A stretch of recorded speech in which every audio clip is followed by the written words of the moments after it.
now, live from Oahu, Mike Taylor. See.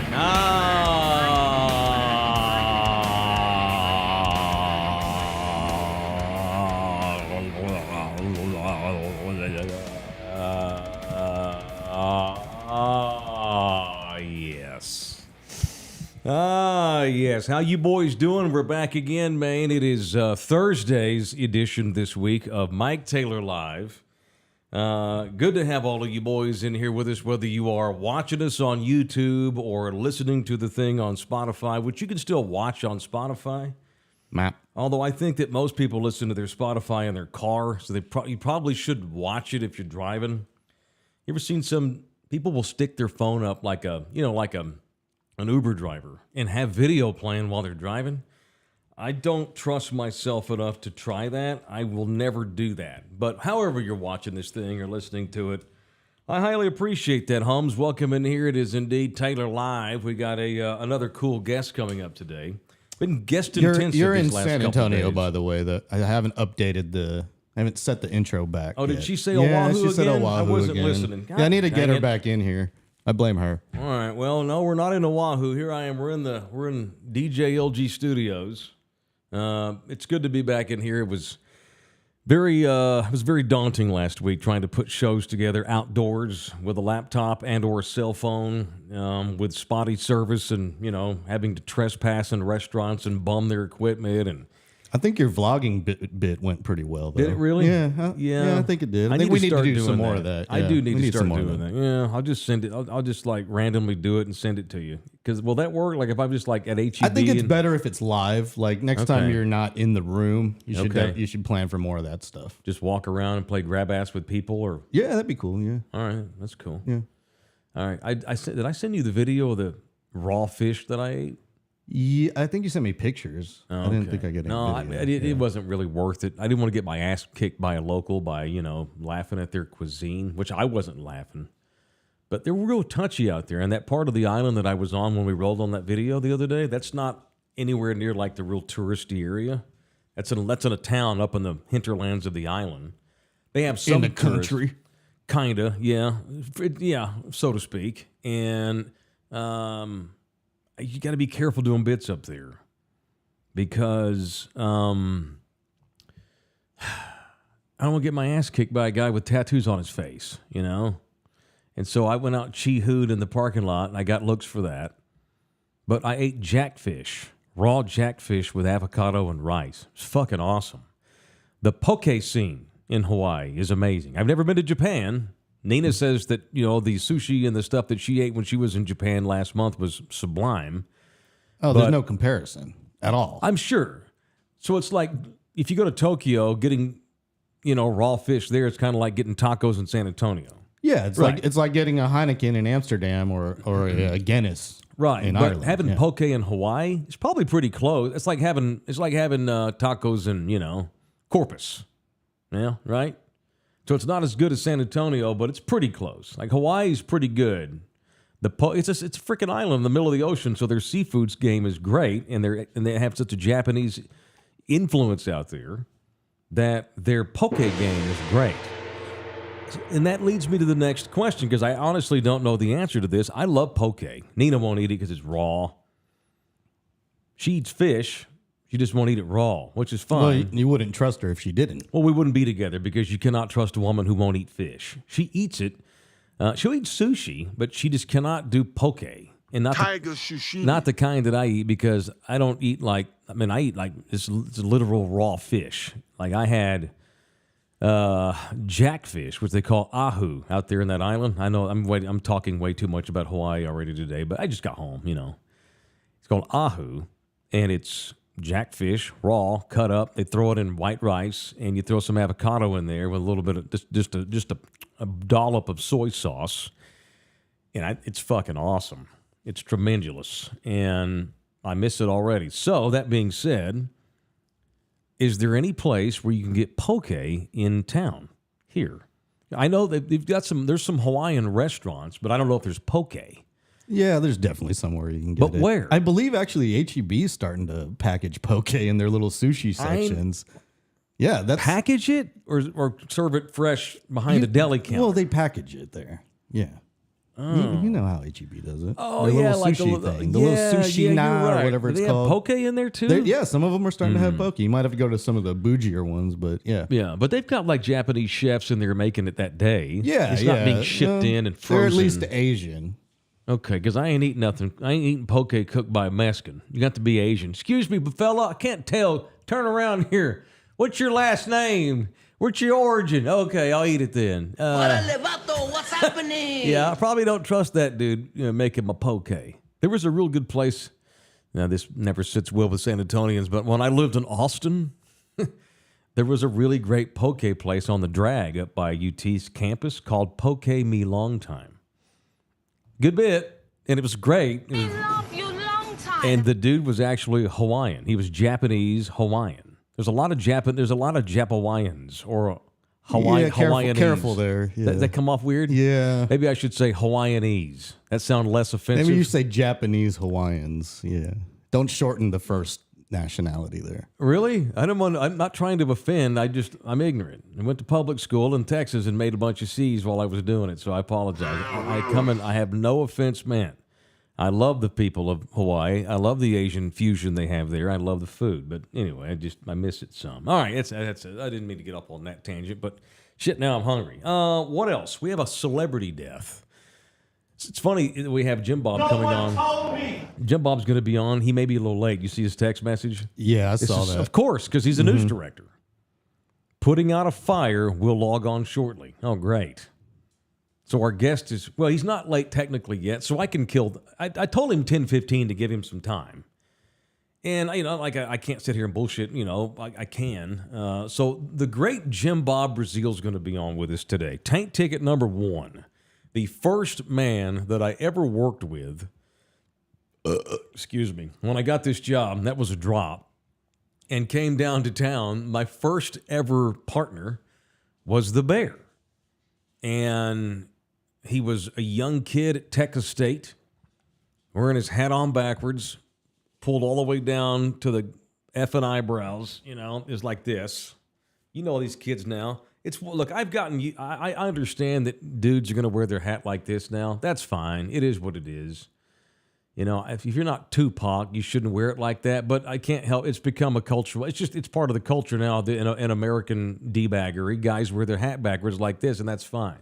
What I'm not going to stand for though is the dudes that pull it way down to the eyebrow like this. You know what I'm saying? If you're over 25 and you wear hats and then you pull them down to your eyebrows like this, you need to reevaluate what you're doing. Wear your goddamn hat like a fucking grown-ass man. Anyway, so this is how the Bear wore his hats. I bet he doesn't wear them like this anymore. Guarantee you he does not. Surely he doesn't. Surely he doesn't. No. So I had this 24-year-old, 23-year-old, hell, he might have been 22 now that I think about it, kid, Texas State student who was my first producer, who wore his goofball Dallas Cowboys or his Texas State hat backwards. It was bad enough it was backwards at the office, but then he'd pull it way down where you could barely see his eyes, like he's a Chicano from the 80s or something. He wore cargo shorts every day that I don't think he ever washed. And life's a risk, carnal. And then it was beaten up T-shirts and fucking flip-flops with that ginormous body and that weird skin tone he had. Remember JB always fat? We should have him show us his hands today when he's on. He had like weird dark knuckles. Do you remember this? Remember JB's knuckles? I haven't not been physically in a room with him in years. I've had him on the show a lot, but I haven't actually seen him in a while. I love how you're building up his interview by talking about his body issues. Well, we're going places. All right. This is 15 years ago. He was a kid. I got you. He probably still has the dark. We'll get him to show his hands. He always had like this real weird dark pigmentation around his knuckles. I don't know what it was. I thought when I first met him, I thought, this motherfucker don't bathe. But it turned out it was just actually his skin pigmentation because he's half-breed like me. And so when you're a mutt and you're mixed with different races, maybe you're Japanese or half Mexicanese or whatever you are, you never know how it's going to come out. It's weird because, your skin tone is different. You're all full of different stuff. You know what I'm saying? Yeah. Our skin tone's different from most people's. Although all the data suggests, this is true, All of the data suggests that in 100 years, 50% of the world will have our skin tone. That in-between, not so sure, olivey kind of look. Because white girls like to bang minorities, and the earth is getting hotter, and so we're just going to evolve. Like Irish people will not exist in like 500 years. They'll be gone. All you lily white boys out there, your descendants are all going to be gone in 500 years. So that's what all the sociologists and the anthropologists all predict, because things are going to change on the planet like they had before many times. All that to say, Jim Bob had real ugly knuckles. So I'll have him hold his hands up when he's in a minute. I'm gonna make yourself see his knuckles, see if he still has them. But see, now he's morphed into big-time news director. So we'll catch up with the bear in a minute. I haven't had him on, I don't think, this year. If I have, it's been months. And we'll see what's in his head. He's made the big move to Corpus Christi. He was running news stations down in the valley, dodging bullets, living in a mansion that had been owned by a cartel member. And then he took a promotion and got a real news director job up at KRIS Television up in Corpus Christi. So anyhow, but while we're waiting on him, there is a celebrity death that I mentioned. The great Gil Brandt died today. I haven't seen how old he was yet. I think Gil was either right at 80 or had just turned 80.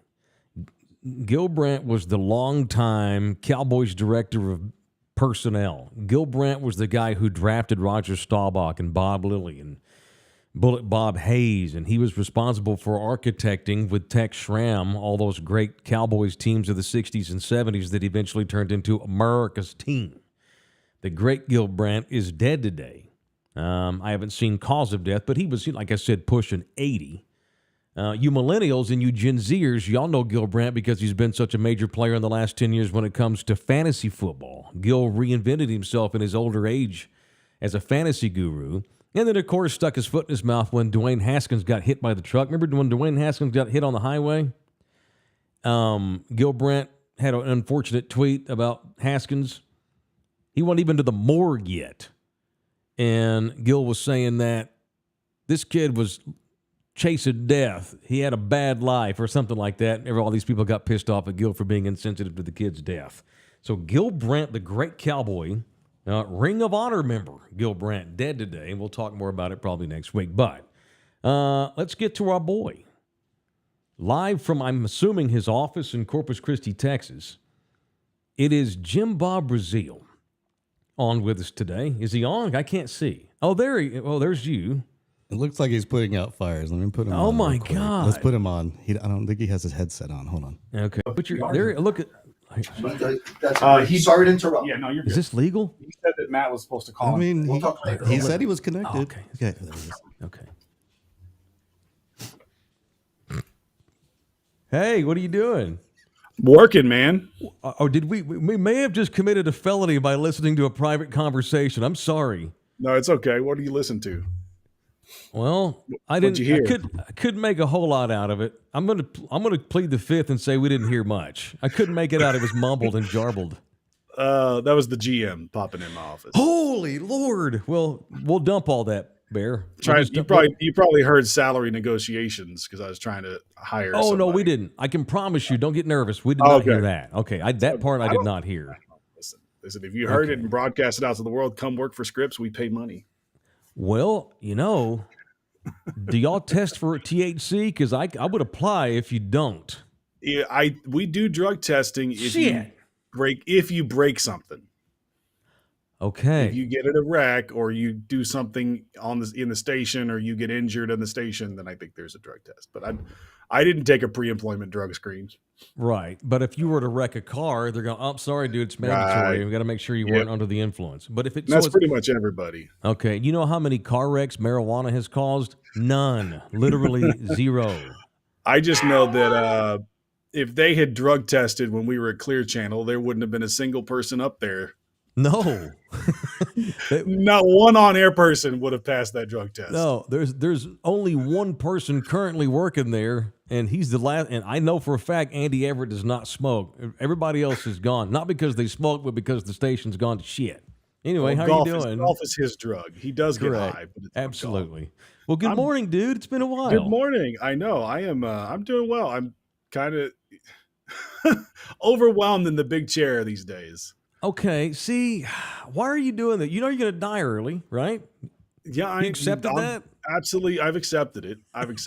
That's why I'm just going to make as much money as I can until that happens. Or, well, maybe local news will just go out of business altogether, and you'll be forced to make a change, which ironically will save your life. Well, that's what we're doing now.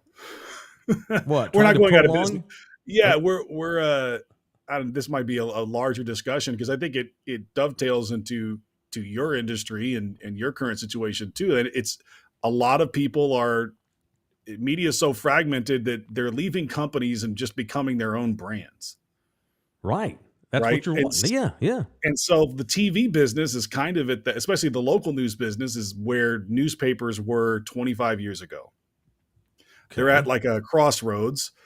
The people who continue to watch us daily are dying, and the people who are young are not watching news. So the audience continues to dwindle. Mm-hmm. So how do you make yourself sustainable for a future that no one knows what it looks like? Like NBC was very close about 3 months ago to getting rid of their programming at 9 p.m. and giving it back to their local affiliates.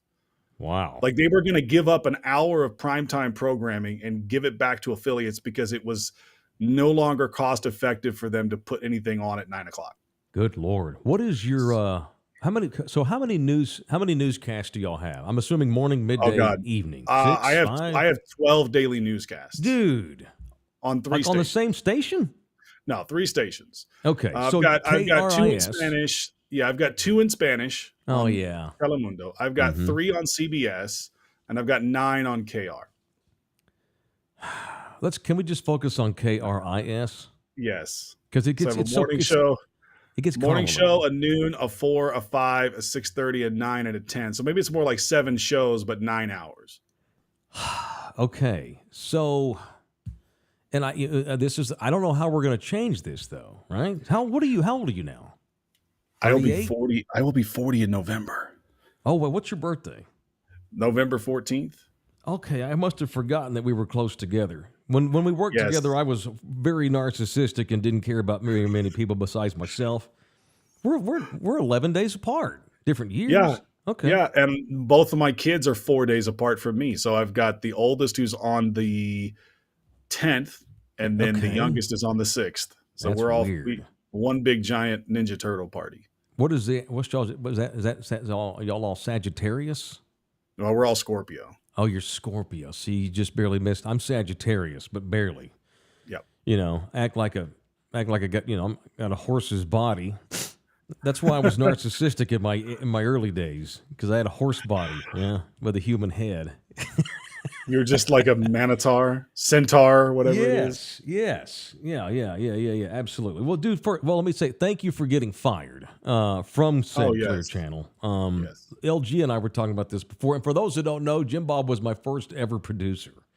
Board op, did updates, did everything. Worked his ass off for me for 3 years. When did you get canned?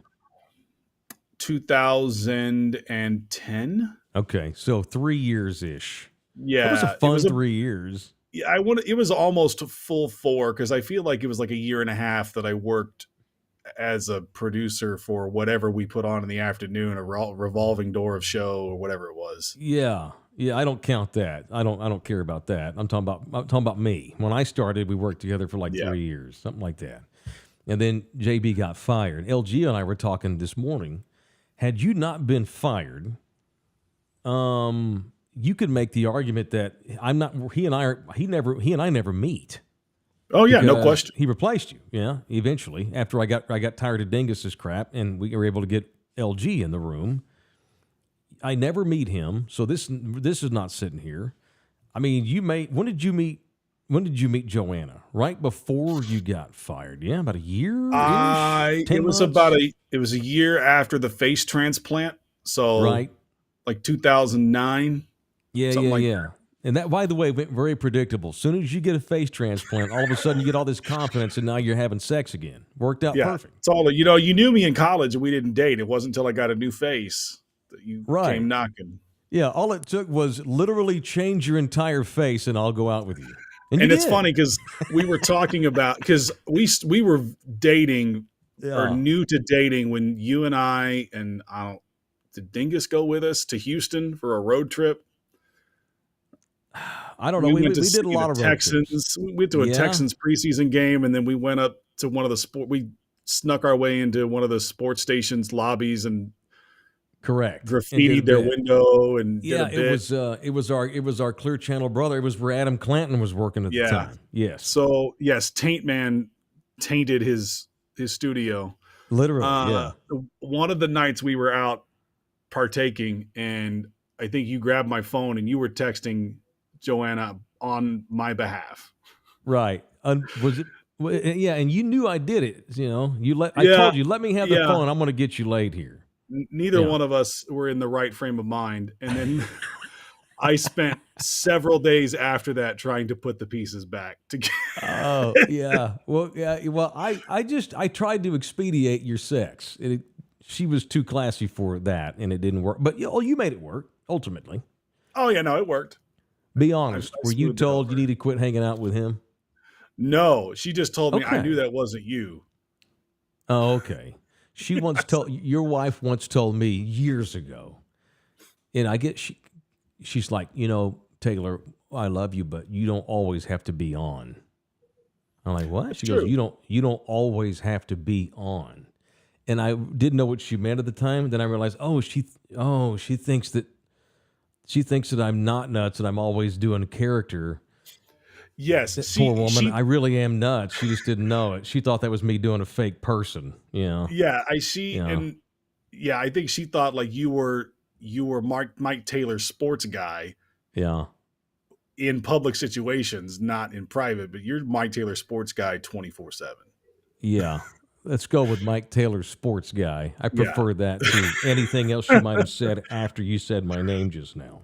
Well, thank you for getting fired. So, but I am concerned about your long term. So what are you going to do to combat? It's like, how do you keep your blue-haired viewers that comprise most of your audience, but get these new folks in without running off the old folks? How do you do that? The problem with when you compare TV to newspapers, where they're basically at the same kind of point in time where the industry had to change drastically. The problem with newspapers is it's very expensive to print a paper, and they couldn't get rid of the printing press. So what do? They got rid of people, they got rid of content, the paper got smaller and it got less relevant. Yeah. And then they just went full digital, but they've been giving it away for free. So they couldn't really charge it. And so they kept printing a paper at a loss. TV has the technology to change our printing press. Okay. Right. So what we are doing is going away from the performative aspect, like your live broadcasts, your directors, your expensive equipment to go live, the live trucks, all that's going to go away. We're basically going to become a 24-hour local content company that distributes on multiple different places. So we have our own streaming app. We have the web, and we have what we call linear broadcasts, like over the air. Okay. I think you're going to see in 5 to 10 years, you're going to start seeing smaller market stations get rid of linear broadcasts. Your linear newscast, your live, everybody in the set, all the people in the control room, all that's going to go away. What we are doing is we've got this technology that allows us to basically have a control room in a box. Yeah. And we put it together, and it's like AI runs it as a live newscast, but all your content is pre-recorded. Okay. I was going to ask you about the only thing live is, so we still have the ability to go live. Mm-hmm. All the stuff we do, what we would do live every day is weather. So your weather segments are live, but everything else is recorded and pre-done, and the control room in a box runs it like it's a live newscast. Okay. So, but you're not doing that yet. You're just, that might be in the future. No, I'm doing it now. Really? I have 3 newscasts that are run as, we call them Scripps Cast because Scripps is the company. And they're basically pre-recorded in a sense. Let me put it this way. So let's say your newscast starts at 4:00. Yeah. your anchor can come in at 2:30 and they see all the things. It's already written, right? Some of the stories are written. They just go into the control. They go into the studio. We have it set up. You use a Stream Deck, right? LG uses Stream Deck. Yep. To like control stuff. Yeah. So we have a Stream Deck in the studio. Stream Deck. They go in, they Fight press a through that. button, it sets up the camera, it sets up the whole studio the way they need it to be. They just go over there, they press a button, they record it, they do their anchor parts, and then it saves it to the system. And then the producer goes in and they say, I want this part of the anchor as the intro for this story, and they drag it onto a like Spotify playlist. They drag it onto a playlist. And then they drag the next part, and they drag the next part, and then they program all the lower thirds and graphics, and the control room does it on its own. It's basically it's like the video version of voice tracking for a radio station. 100%. It's like you got DJs in multiple markets with the same thing. They just take their voice track and place it in between songs. Whoa. Okay. That's kind of what we do. Like we have all the content ready to go. The reporter stories are done. They're on the playlist. We need the anchor to do their stuff in between. Are your newscasts always going to be free, or might you put some stuff behind a paywall? I think our newscasts are always going to be free. Okay. I could see maybe some content being behind a paywall at some point in time, but not in small markets. And I don't know that Scripps as a company would ever do that, because I think that runs kind of antithetical to what Scripps really believes in, because they really believe in local journalism and that it should be free to people. Yeah. Our challenge is trying to get it to people that don't consume news on a daily basis. Basically anyone under the age of 35. Right. Okay. Well, take me through a local. So what's a day like for you? Because, I mean, we joke about you dying early, but, and the reason why it's funny is because it's probably true. I mean, so how many hours a day do you put in? How many days a week do you work, and what do you do all day? So I don't ever really, I mean, I'm in the office from like 8 a.m. to 5:30 or 6. Okay. Right. So it's not a terribly long day, but I'm never off, if that makes sense. So, I left work yesterday and then there was a problem with the control room. And so I'm on the phone trying to figure out how we're going to salvage a newscast. Yeah. A lot of my job is the firefighter. So it's two parts. It's big picture, vision, and strategy. And then it's putting out fires. So like the first thing I do every day is our meeting. Like we have a meeting about what stories are we going to do today. And my job is to help these young journalists figure out what their story is supposed to look like and sound like, and what's the angle. And then there'll be a call with our corporate news team. And then there'll be a meeting with the Telemundo team to talk about events. And then a meeting with the KZ team to talk about their events. And then I'm recruiting right now because I've been having to hire 4 new MMJs. So I'm doing a lot of candidate interviews. Jeez, dude. I had a candidate here Monday and Tuesday this week. So then that's basically my whole day is taking them around Corpus Christi. And then budget and everything else. So 2 Spanish stations. 2 Spanish stations. No, I have one. I have 2 English stations. Okay. So do the Spanish stations, do they have the same uncertainty in the future, or do Spanish speakers watch more local news or less?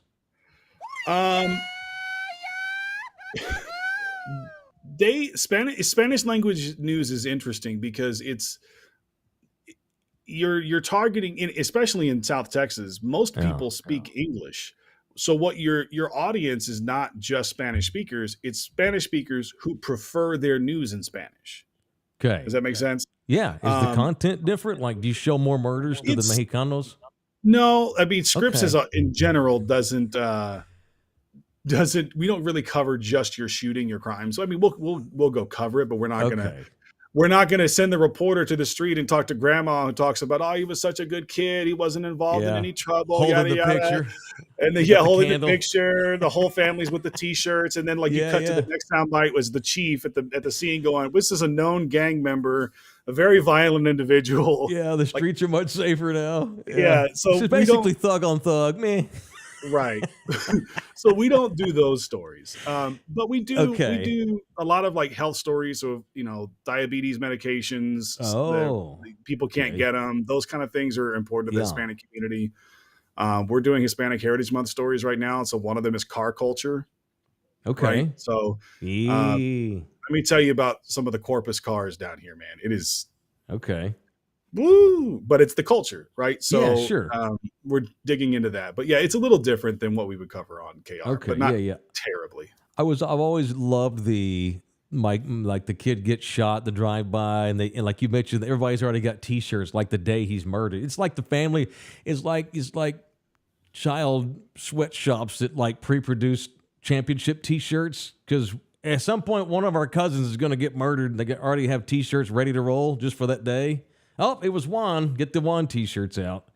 I've always been struck how fast they put those things together. But yeah, we don't want to label folks, right? So we're trying to be positive in 2K23. Is that what you're telling me? Young people want to see positive news, Bear. Young people do want to see. They do want to see positive news, and something else is that especially with Gen Z, they want to feel like they can take some sort of action on what you've told them. Okay. So, like when we talk about Ukraine, you could tell a good story about Ukraine. The Gen Z generation really would like to know, okay, now what can I do? Yeah. It's very interesting. More so than millennials. And then I'm in that generation that's not quite millennial, but not Gen X. We're like the lost generation, the generation with no name, because we had most of our childhood without the internet. Right. The Limp Bizkit listening generation. So the Oregon Trail generation is probably the last one that watches news or consumes news regularly. That's me. Yeah.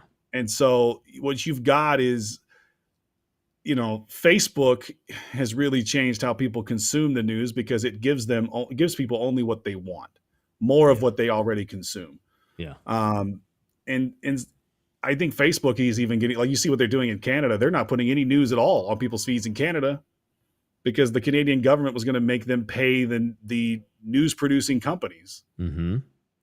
So Facebook is probably going to go away here in the U.S. for news. They're just not going to do it anymore. What about putting, and this might be I don't want to insult your journalistic integrity, maybe like some attractive young TikToker who speaks well, who has 80 million subscribers, who might live in and around Corpus Christi. Have her come in and read news. No? Yeah. So, and that's something that our company's doing, is they call it non-traditional journalists. They're looking at everything from like eliminating the requirement to have a degree to be a journalist. They're looking at, it doesn't matter if you've been on camera at all. Like, we've partnered with Google to hire print journalists and teach them how to be on camera. Right. Okay. And so it's all about non-traditional. If you got somebody that can tell a great story on TikTok, they could probably tell a great story on camera. Sure. Yeah. Good. Radio stations are going to have to do this too, because like you said, I know a lot of guys who have done what I'm now doing, and guys that have done it subsequently since I did what I did. Not that I'll never go back to corporate radio, but I will never go back to corporate radio if I'm not allowed to continue to do this, either on the side or maybe in a partnership role. Old school radio stations they're losing talent, and they're losing the future. They're going to have to figure out a way to just put influencers. I kind of hate that word. I've gotten a lot better at this YouTube. You're going to have to put influencers on your radio station. Not like, the days of let's just go get the local beat writer because people want to hear his Spurs takes all day, or the days of let's just mail it in and hire the local TV guy. Those days are over. You got to go get people that are personalities that people enjoy watching, and know that those people are also there to build their own individual brands in partnership with you. And you're just one of their many side hustles, right? Yeah, no, 100%. It's something, I can't remember the guy who wrote about this, but it was a book in the mid 90s talking about, like, a big fear he had was that we would become an information economy. And I think that's where we're at that point now, because it's everybody's monetizing themselves, their brand, their shtick, whatever they do. But like, America isn't making anything. We're not, our economy isn't about the steel and building and construction and all. Like, it's information, and everybody feels like they have their own brand. Right. For sure. All right, this is Jim Bob Breazeale, my original producer, the current news director at KRIS. Are you good? Do you need to put more fires out? You got 10 more No, minutes in you? I got 10 more minutes. Okay. If right. you see me looking down, it's because my phone keeps blowing up with text, but not things that I can ignore most of them. I got your text, by the way, a minute ago. I'll look into that when we get done later today. Okay, I'll send you a link. Okay, cool. Please do that. And please don't send me any more pictures of shot up members of cartels. That was awful. Oh, I don't get any of those anymore. Okay, good. Probably because you got work in busted the sending them to valley. you probably because you're sending them to your buddies. No, it's because in the valley, my buddy sources there would just freely send those pictures. God, it's chopped up dudes, man. I don't need to see that. God, the law enforcement sources I have here don't send me those. Yeah. Okay. Yeah. So tell me about the difference between living and working, and not just covering news, but just living in Corpus versus the Valley. Because I mean, Corpus isn't that far from the Valley, but shit, it might be pretty far away. Because, good Lord, I mean, I think you literally lived in a house that was run by cartel when you were down there in that ridiculous mansion. You probably don't have to worry about the sheriff being a serial killer in Corpus Christi. Things are different in Corpus, yeah? Yeah, things are different, but they're also the same. Like our district attorney is a admitted, open, doesn't care if you know it, member of a biker gang. Oh, never mind then. God, so like the district attorney is a card-carrying, tattooed member of the Calaveras biker gang, right? Like, oh, great. Well, I'm sure that they contribute to society. They probably have fundraisers and stuff. The motorcycle club. I'm sorry. Correct. Yeah. No. Yeah. It's not fun. No, Yes. Okay. So what is the Calaveras? Are they like the banditos? They run around and like the old school? Or are they like just a bunch of old dentists that like to ride motorcycles? There's several of them. They got the leather vests with the different patches on it and prospective members. And they're definitely not dentists, but they're definitely not dentists. Like I'm sure there are some.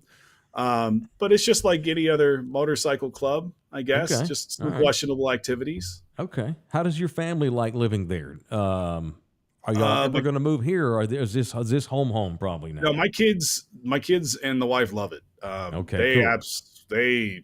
They told me in no uncertain terms they don't want to move again.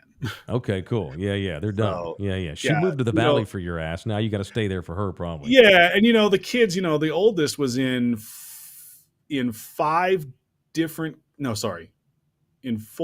campuses. So he went to kindergarten at one campus, first grade at one campus, second grade at another campus, and then third and half of fourth at a fourth campus. So he was in like 4 campuses for 4 years.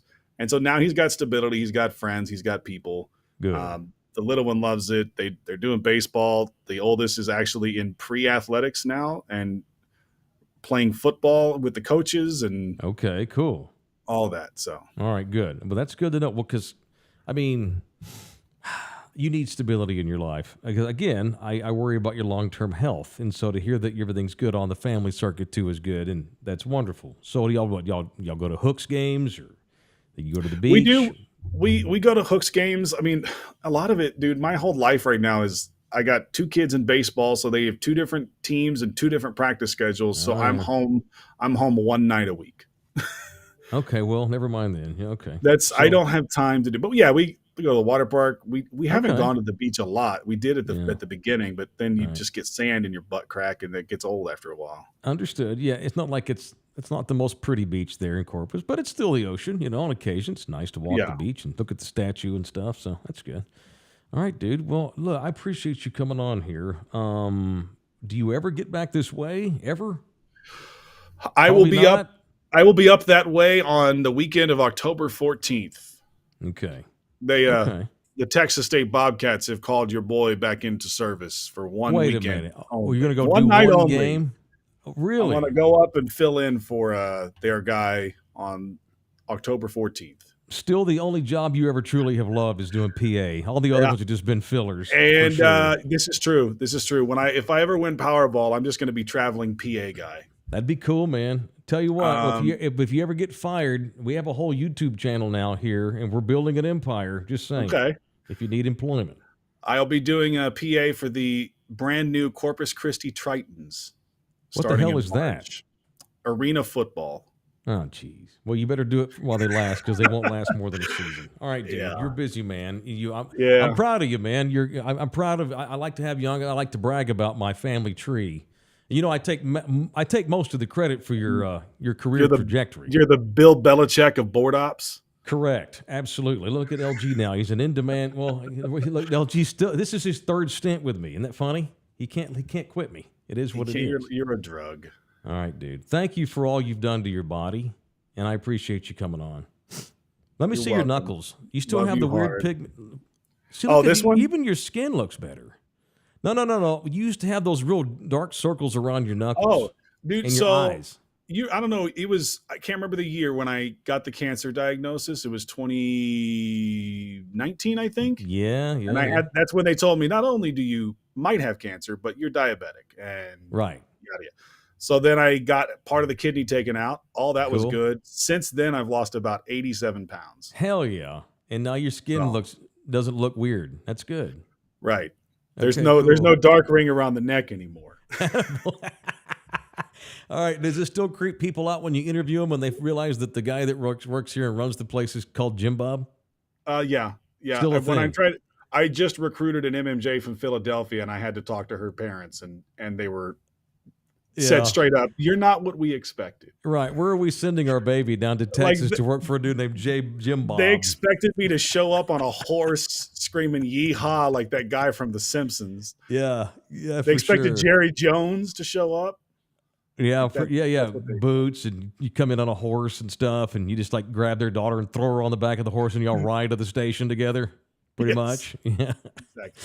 Well, dude, look, man, I appreciate you coming on. I've kept you longer than I wanted to, but you know how it is when we get rolling. Thank you, man. I appreciate it. Here I am trying to talk heady stuff, and your viewers telling me to walk around in a diaper. Right. And no matter what I do, that's who I am to your people. Well, yeah, that's why you got famous. You know, that's what we made you a cult. That's what we do here. We make superstars out of lowly board ops, and we send them on to do great things. That's how we do it. I just can't get rid of the Asian. He won't stop coming back. But other than him, all y'all have done well. Apologies to Chris Gonzalez. Bye. Okay. All right. Good luck on hiring news anchors and stuff. Yes. Good luck with your nipples. Stay out of HR, and thank you for all you've done for your body. All right, thank you. There's the bear. Oh, look at that. We almost caught him at the end of talking money. Okay, let's reconnoiter here. The Bear 30 segment today brought to you by the San Antonio City Soccer Club. See. They got that big Copa del Rey coming up in this fall pretty soon, actually a few weeks. So they're getting ready for the fall season. My boys at the San Antonio City Soccer Club. Some of the teams from around the area that are participating in this big tournament, I said Copa del Rey. It's also Copa del Rey. Bernie SC, FC Westlake, that's Austin, Juventus San Antonio, and Legacy United FC. It's a big-time soccer club. The age ranges are like 4 years old, beginner soccer to 19-year-old high-level college traveling soccer teams. And we need your help, man.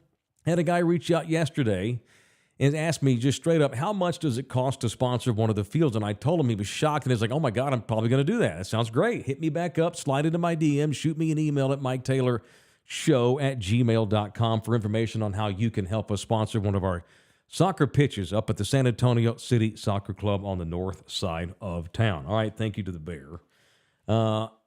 Every time we have him on, see, I would actually post a picture or repost the video of the infamous diaper scene. But I get and I love the guy. I haven't seen him in years. I talk to him on the phone or on these shows. I just feel like posting that it puts him in a weird spot with his employers because he's a big-time journalist now. Some things are better left in the archive for people to discover on their own. Yeah, if you want to go see the Bear diaper roadside video or pictures, there's an internet that you can go and check out for people that were not maybe by the channel. There's a playlist on your channel page. Yeah, that's called the Taylor Archives. Oh, okay, cool. And it's got any video I could find in the past from every channel on YouTube. So I'm pretty sure the diaper scene, it should be on there. If it's not, someone send me the link and I'll add it. All right, outstanding. So thanks to the bear. It's absolutely tremendous to have him on. All right, it's time for Taylor Trash on the Taylor Show.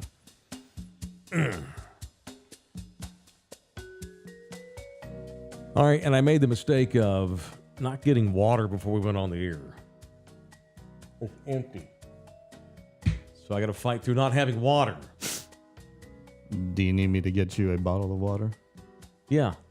No, I'm just kidding. I'm just fucking with you. I'm just being the prima donna. I'm good. No, I needed to tell you this story. So last week, as you know, I was in the hellscape with the twins. And unfortunately, the timing of my visit this past week was during the school year.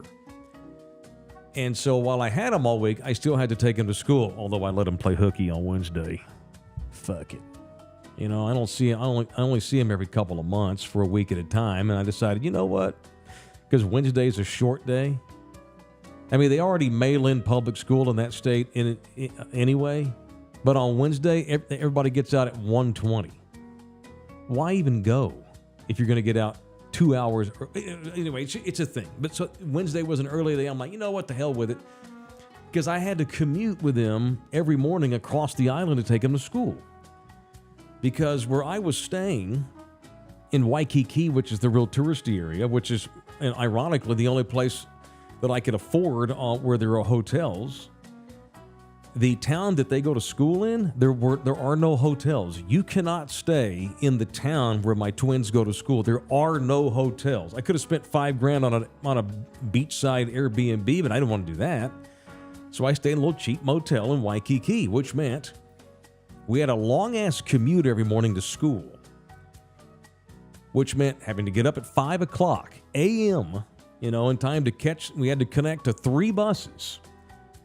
Thankfully, our first bus was just a block away, so we'd walk to the bus stop, catch the bus, ride it across the city, 35 stops. It'd be 30 minutes on that bus, get off, link to another bus, heading north out of the city up to the countryside, get about a quarter mile from the school, link to another bus that went close to the school. It was an hour and a half commute one direction. And so we had a lot of bus time last week. I don't know if it is just how city buses are in general, or maybe it's just there are a lot of fucking crazy people in Hawaii.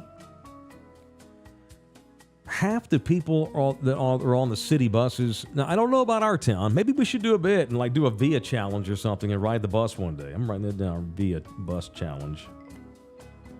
Because maybe it's just people that ride buses because they don't have cars. Half of them are nuts. Like, for real, I'm not trying to be an a-hole. They really have, afflictions.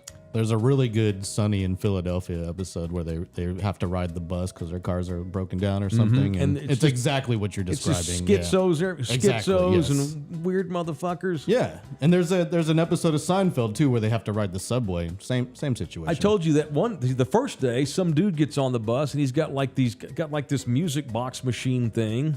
You'd probably know what it was. Yeah, I called it a music box machine. It's a boombox. One of them music or box a Bluetooth machines. Speaker, Sure. Yeah. And it just had beats like... It's all it was.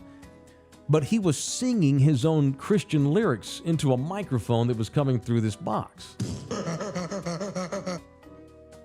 He was clearly insane.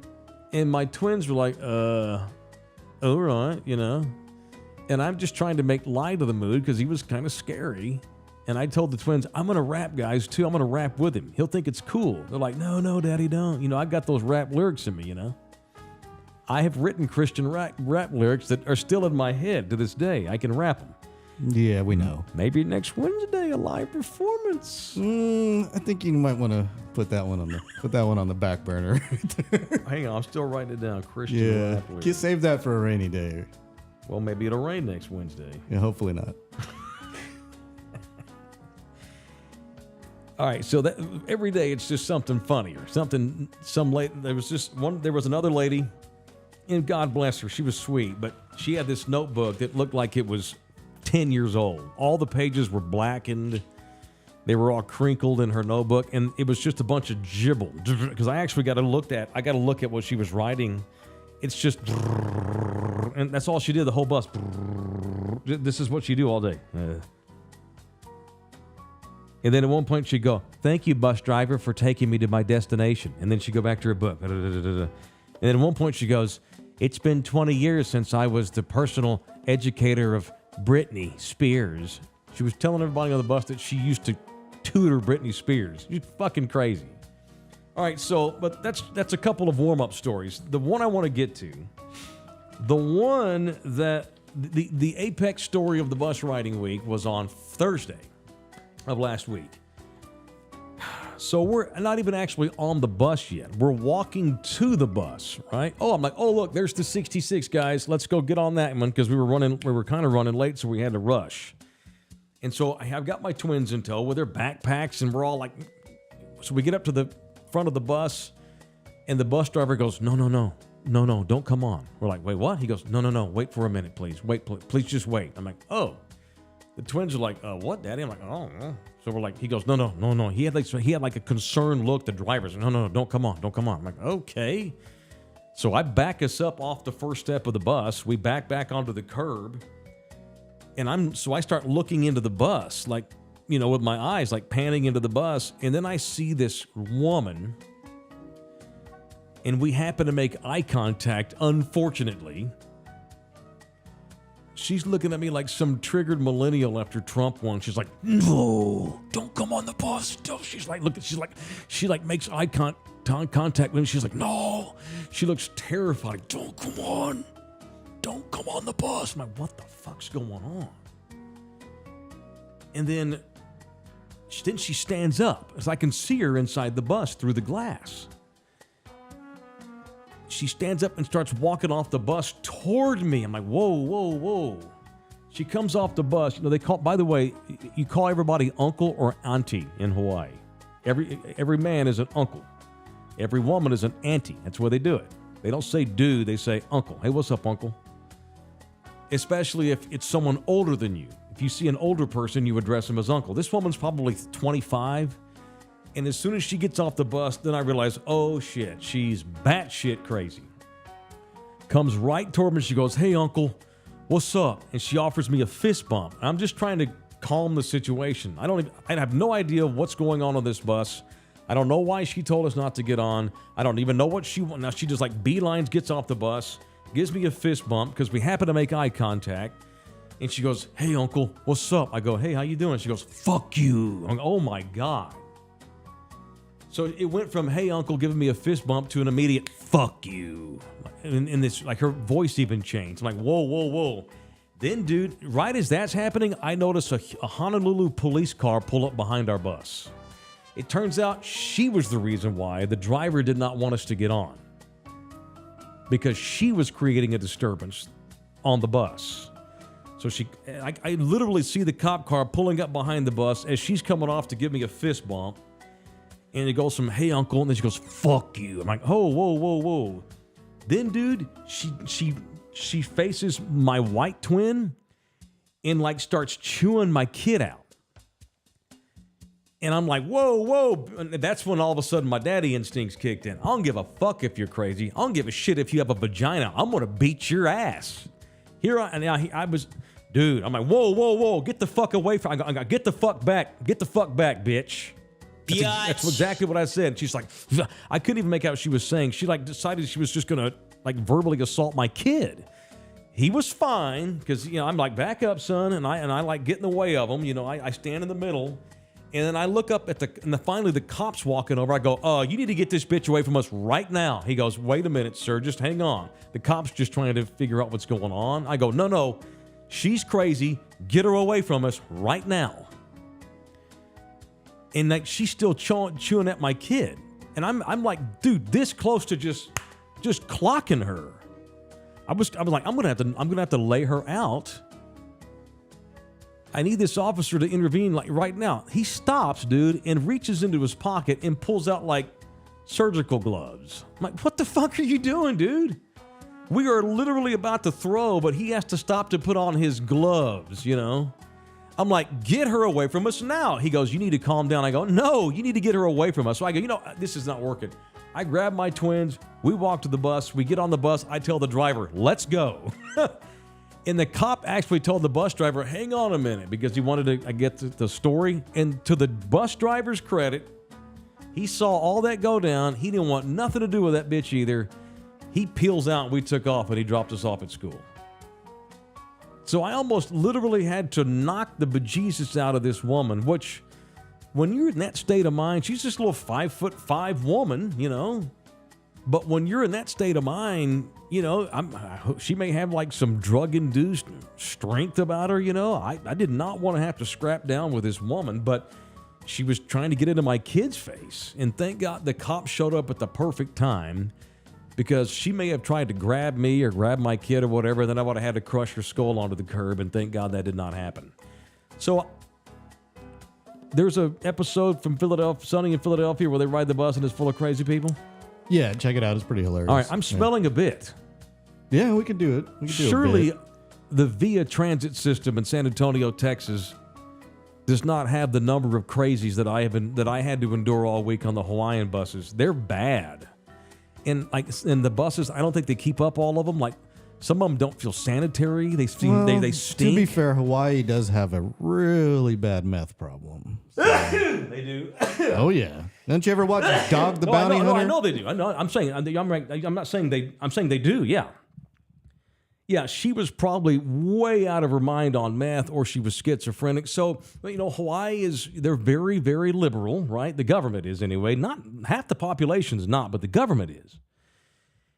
And so it's another one of these places like Portland, Oregon, or like Seattle, where they don't want to they don't want to round up the homeless population. You know, they don't want to abuse them. They want to let them live freely. But I almost think like, and have you ever been to Portland and seen the downtown homeless scene in Portland? No. Like the camps and stuff? I almost think that a lot of these towns are, because they want to be so hands-off and sensitive to the homeless population, I think at a lot of times, man, they almost do the homeless population a disservice. Because these people are crazy. A lot of them are on drugs. They're not necessarily dangerous to everybody else, but they're dangerous to themselves. And it creates havoc, man. You know, it just does. I almost think it's like I would rather raise taxes, try to help them medically, put them places, you know, rather than have them just roam the streets all day. Because God knows those cops, that cop, that's why he was taking his time, because he's like, man, I'm putting on my surgical gloves, because he deals with this shit all day long. Because the homeless population in Hawaii is really bad, and the campsite scene is really bad. And I'm not one of these, hey, round up all these sons of bitches and get them off the street and just throw them in the river. I'm not like that at all. But like, so my solution is not to shoot them all, but it's also not just to let them roam free all day long, because I think it's a disservice to them. They're literally just out there waiting to die. And it sucks, and it's very unfortunate. And I almost had to beat the hell out of one because she was going after my kid. So that went down, and I'm like, I had booze at lunch that day.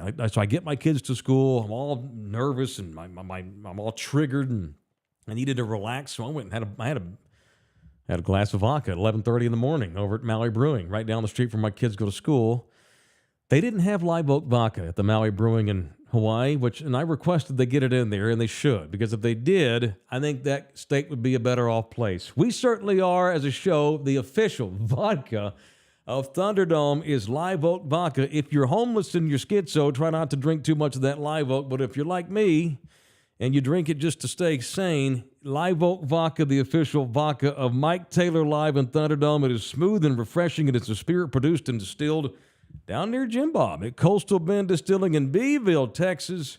You can mix yours however you want. I normally do a little club soda, a little lime, and that's all we need. And the taste does the rest. It is the official vodka of Mike Taylor Live Oak Vodka. All right, it's football season.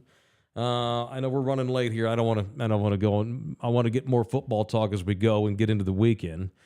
I don't normally preview seasons. I'm not really a previewer. We're an overreactor. I like to see the games before I discuss most football, but I am getting hyped for football season. High school's already underway, of course. We got college games tonight, and we've got massive college opening week this week with our fighting Roadrunners, Roadrunners going to Houston to take on the Viking Dana Holgerson of the U of H Cougs. Longhorns play Rice. I forget who A&M plays because I'm pissed off at A&M and I'm tired of them because they beat me down, and they play somebody they should beat, like New Mexico or something. But anyway, I'm excited. The game of the week for me that I can't wait to see, and I'm biased, but I'm saying, y'all be like, of course, no. The TCU-Colorado game really is intriguing. Even if I weren't a TCU honk, that to me is probably the most interesting game, certainly around here in the state of Texas.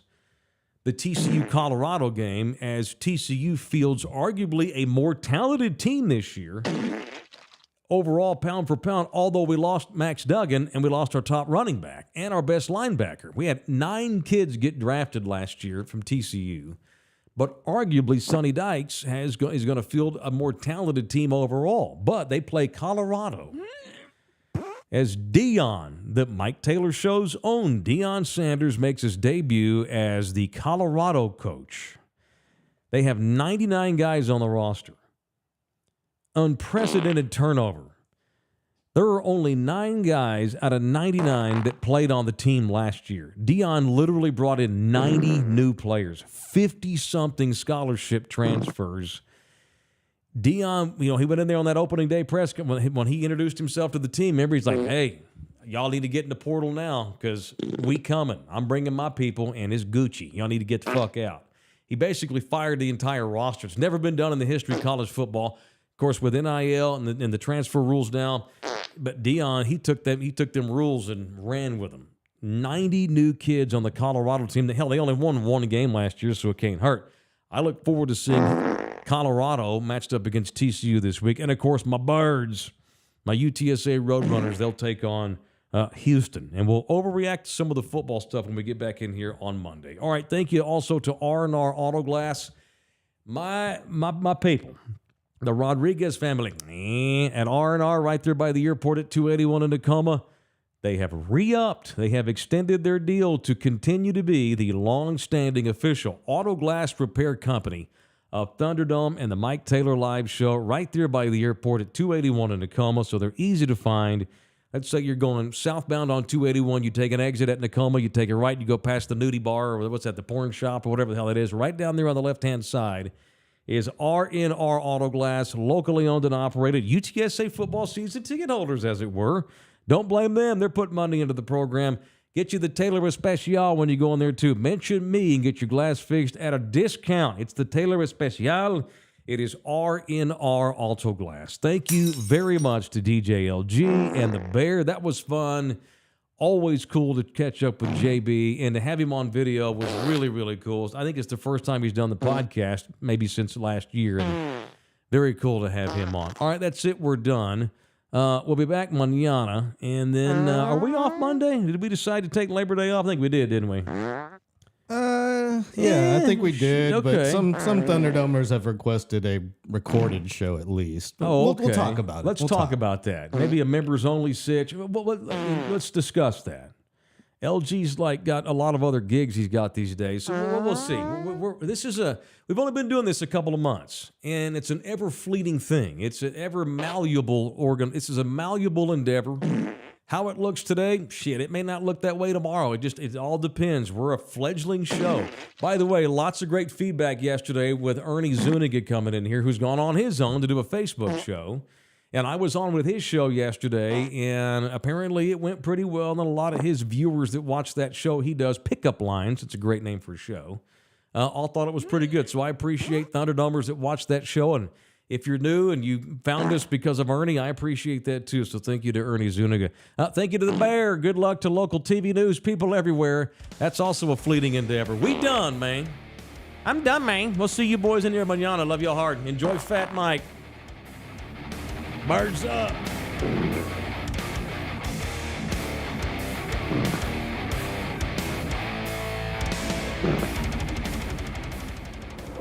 Oh, come back, you puppy! This program was made possible by contributions from viewers and listeners like you. Thank you.